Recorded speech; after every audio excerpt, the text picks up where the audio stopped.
Salut les amis du petit élevage FK. Bienvenue encore une fois de plus sur notre chaîne d'enseignement, sur notre chaîne d'éducation en cuniculture.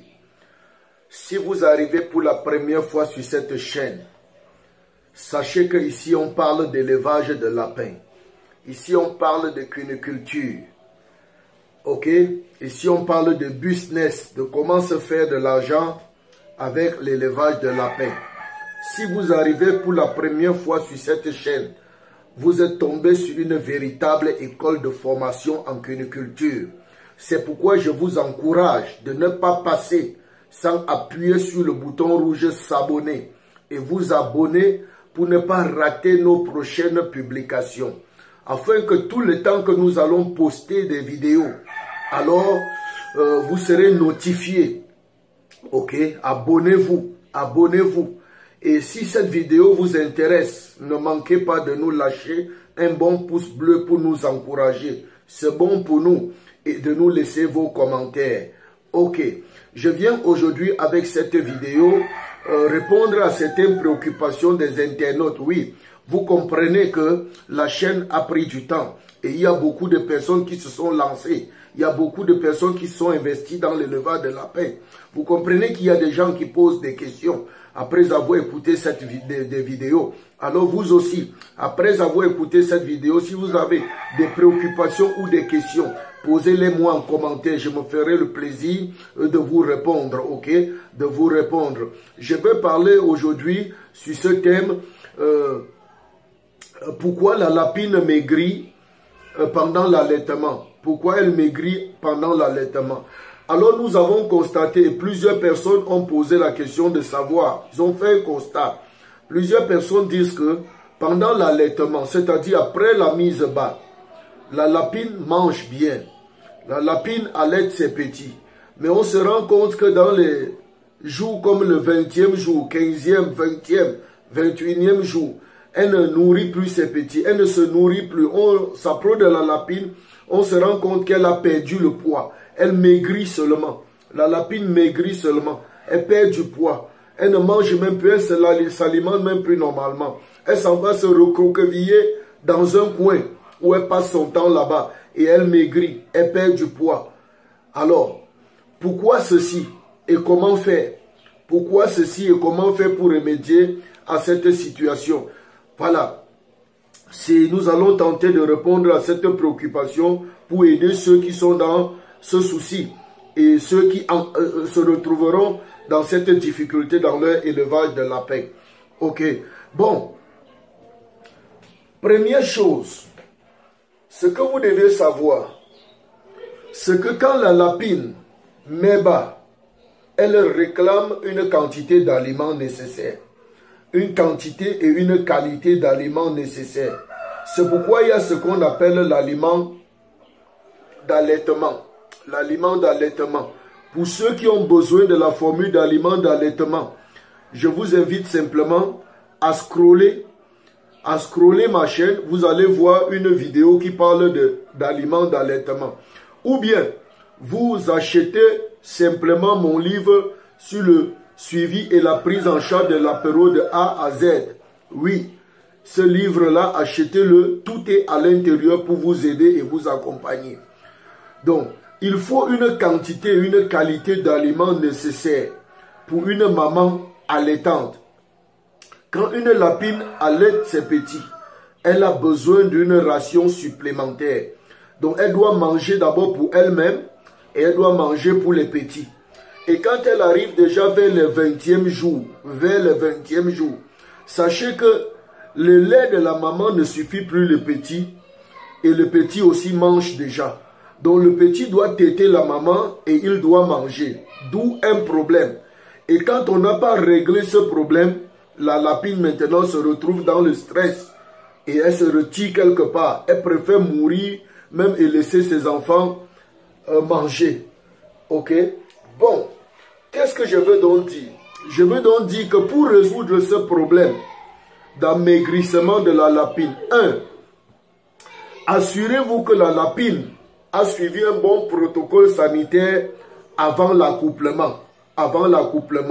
Pour le protocole sanitaire, c'est dans mon livre et c'est dans d'autres vidéos qui sont sur ma chaîne. Allez-y voir ou bien achetez mon livre et ça va vous aider. Donc le protocole sanitaire, il faut au moins que la lapine a été déparasitée. Si elle a été déparasitée, c'est-à-dire traitée au vermifuge, on a résolu le problème de vers avec la lapine avant de l'accoupler. Là, vous pouvez déjà enlever le problème de vers, de parasites internes, comme cause de sa malnutrition. Ok? Si vous avez traité la lapine et que vous voyez que vous l'avez passée sous antibiotiques et vous savez que là où elle est là, elle n'a pas de problème de santé, c'est que cette vidéo est pour toi. Parce que dans le premier cas, il faut s'assurer si la lapine est vermifugée, déparasitée, si la lapine n'est pas malade. Parce que si elle est malade, elle ne s'alimente pas bien, elle maigrit. Si elle a les vers dans son ventre, ça va l'empêcher de bien se nourrir. Mais tout ceci, on règle ça avant d'accoupler la lapine. Donc si ce n'est pas fait, commencez par là-bas. Mais si la lapine est vermifugée, si la lapine est passée sous un bon traitement et qu'on sait que là où elle se trouve, elle n'est pas malade, mais elle est avec ses lapéros en allaitement et elle ne fait que maigrir. Et elle passe recroqueviller dans un coin. Et par moment, elle refuse même à ses petits de venir la téter. Voici ce qu'il y a un problème. Alors voici ce que vous devez faire. 1. Il faut voir la qualité d'aliments. La qualité d'aliments. Il se peut que la qualité d'aliments n'est pas bonne. La qualité d'aliments n'est pas bonne. Voyez la qualité, revoyez la qualité d'aliments que la lapine est en train de manger. Il se peut que ce n'est pas un aliment d'allaitement. Revoyez la qualité d'aliment et donnez à votre lapine l'aliment d'allaitement. Première chose, pour qu'elle puisse manger et ça répond à ses besoins nutritionnels et aux besoins nutritionnels de l'apéro qu'elle allaite. Ça, c'est en un. Deuxième chose, il faut regarder la quantité d'aliments que ta lapine mange. Souvent, la quantité d'aliments qu'elle mange est insuffisante. Ok? Parce que vous devez savoir que la lapine qui allaite doit manger pour elle et pour les petits qu'elle allaite. 1. Maintenant, à un moment donné, les petits n'allaitent pas seulement, mais eux aussi, ils mangent. Donc, l'aliment que la maman devait manger normalement pour les allaiter, maintenant, elle doit partager ça avec ses petits. Non seulement les petits vont manger, discuter l'aliment avec elle, mais ils vont encore chercher à la téter. Ça veut dire qu'il n'y a plus rien pour elle. Et elle commence donc par maigrir. Donc la quantité d'aliments, veillez sur la quantité d'aliments nécessaires pour la maman allaitante. Et si tu veux connaître la quantité d'aliments nécessaires pour une maman qui allaite ses petits, tout est consigné dans mon livre PDF de prise en charge de l'apéro de A à Z. Écris-moi simplement. Dans la barre de description, je laisse mon numéro pour entrer en possession de ce livre que je suis sûr, ça va t'aider. Ok? Donc, il faut veiller sur la quantité d'aliments. La quantité d'aliments que la maman lapine est en train de manger. Il y a sa ration. Et quand elle a à partir de 5-6 apéros, il y a la quantité d'aliments qu'elle doit manger. Donc, elle maigrit parce que la qualité d'aliments n'est pas bonne. Elle maigrit parce que la quantité n'est pas suffisante pour elle et pour ses lapéros. Ok? Et ce que j'aimerais encore dire, il faut savoir qu'à partir de 20 jours, ne commettez pas l'erreur que les autres commettent. Parce que les gens mettent une mangeoire dans le clapier pour la lapine, pour la maman allaitante. Oui, c'est bon. Mais sachez qu'à un moment donné, quand les petits sortent du nid, ils ont les yeux ouverts et ils commencent à grignoter. Ils vont diminuer la quantité d'aliments de la maman. Et souvent, quand ils sont dans un nombre 6, 7, 8, quand vous allez servir la lapine, les petits vont venir remplir le pot parce qu'ils veulent la boîte, la mangeoire, parce qu'eux aussi ils veulent manger. Et en ce moment-là, la maman n'a plus la place pour manger. Et en tant qu'une bonne maman, elle se retire simplement et elle va laisser ses petits manger. Et en ce moment-là, elle commence à maigrir. Et quand elle n'a pas mangé, ce qui va se passer, c'est que les petits là ne vont pas manger suffisamment et ils vont revenir téter parce qu'ils têtent encore. Et quand ils vont téter, ils vont donc vider la mer. La mer, non seulement la mer ne mange pas parce que les petits l'étouffent, mais après ils vont vider la mer. C'est pourquoi je conseille, pour pallier à cette situation, à ce problème, qu'à partir de 15 jours, 15, 16, 18, 20 jours. Augmentez une mangeoire de surplus, même 2 à l'intérieur pour les lapéros. De sorte que la maman a là où elle va manger seule et les lapéros ont là où ils vont manger. Et la mangeoire des lapéros ne doit pas avoir la même taille que la mangeoire des mamans.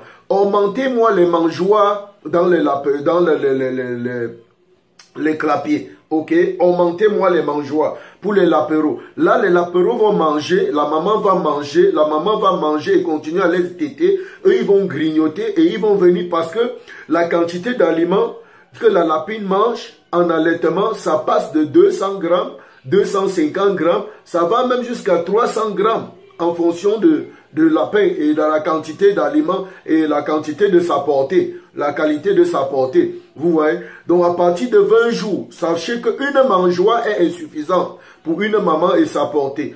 Augmentez, mettez au moins 2 ou 3, là ça va aider la maman. Je crois, mes amis, je crois que si vous faites comme ça, votre lapine, après la mise bas, elle va bien allaiter ses petits parce que l'aliment est de bonne qualité, de bonne quantité suffisante.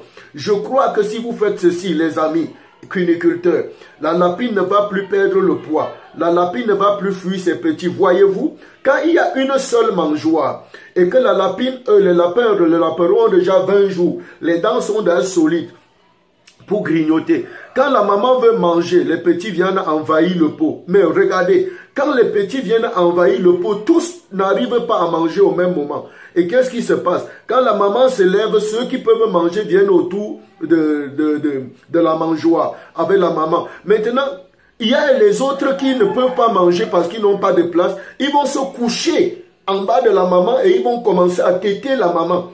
Et pendant qu'ils têtent la maman veut manger, eux ils veulent téter la maman, ça la stresse.